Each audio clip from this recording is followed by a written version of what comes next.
Thormurn Greythane, at your service, and your families. To honor the professor, today I'll be telling a story very close to my heart. The story of how the dwarves came to exist. So pour an ale, grab a seat, and let's get started, shall we? It is told that in their beginning, the dwarves were made by Aule in the darkness of Middle-earth. For so greatly did Aule desire the coming of the children, to have learners to whom he could teach his lore and his craft, that he was unwilling to wait the fulfillment of the designs of Iluvatar. And Aule made the dwarves even as they still are, because the forms of the children who were to come were unclear to his mind, and because the power of Melkor was yet over the earth, and he wished therefore that they should be strong and unyielding. But fearing that the other Valar might blame his work, he wrought in secret, and he made first the 7 fathers of the dwarves in a hall under the mountains in Middle-earth. Now Iluvatar knew what was done, and in the very hour that Aule's work was complete, and he was pleased, and began to instruct the dwarves in the speech that he had devised for them, Iluvatar spoke to him, and Aule heard his voice, and was silent. And the voice of Iluvatar said to him, "Why hast thou done this? Why dost thou attempt the thing which thou knowest is beyond thy power and thy authority? For thou hast for me as a gift thy own being only, and no more. And therefore the creatures of thy hand and mind can live only by that being, moving when thou thinkest to move them, and if thy thought be elsewhere, standing idle. Is that thy desire?" Then Aule answered, "I did not desire such lordship. I desired things other than I am, to love and to teach them, so that they too might perceive the beauty of Ea, which thou hast caused to be. For it seemed to me that there is great room in Arda for many things that might rejoice in it, yet it is for the most part empty still, and dumb. And in my impatience I have fallen into folly. Yet the making of things is in my heart, from my own making by thee, and the child of little understanding that makes a play of the deeds of his father may do so without the thought of mockery, but because he is the son of his father. But what shall I do now, so that thou be not angry with me forever? As a child to his father, I offer to thee these things, the work of the hands which thou hast made. Do with them what thou wilt.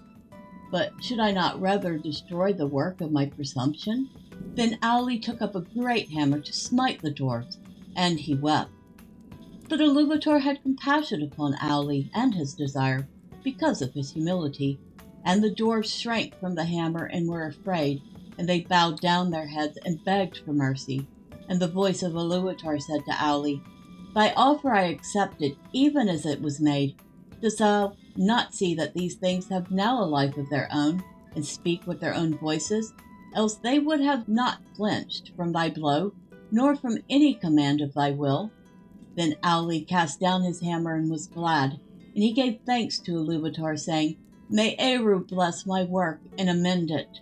But Iluvatar spoke again and said, "Even as I gave being to the thoughts of the Ainur at the beginning of the world, so now I have taken up thy desire and given to it a place therein. But in no other way will I amend thy handiwork, and as thou hast made it, so shall it be. But I will not suffer this, that these should come before the firstborn of my design, nor that thy impatience should be rewarded.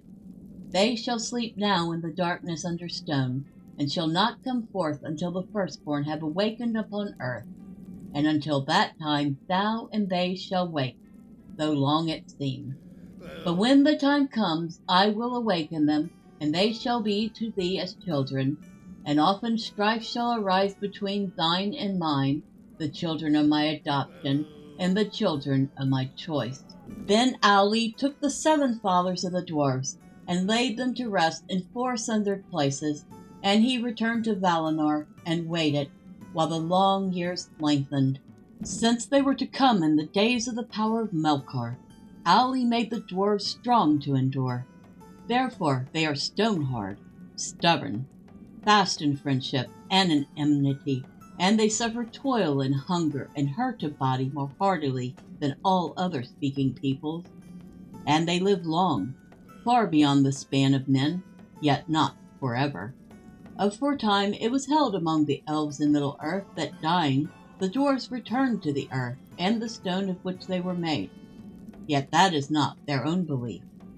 For they say that Aule the Maker, whom they call Mahal, cares for them and gathers them to Mandos in halls set apart, and that he declared to their fathers of old that Iluvatar will hallow them and give them a place among the children in the end.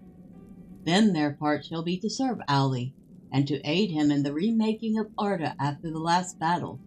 They say also that the 7 fathers of the dwarves return to live again in their own kin, and to bear once more their ancient names, of whom Durin was the most renowned in after ages, father of that kindred most friendly to the elves, whose mansions were at Khazad-dûm.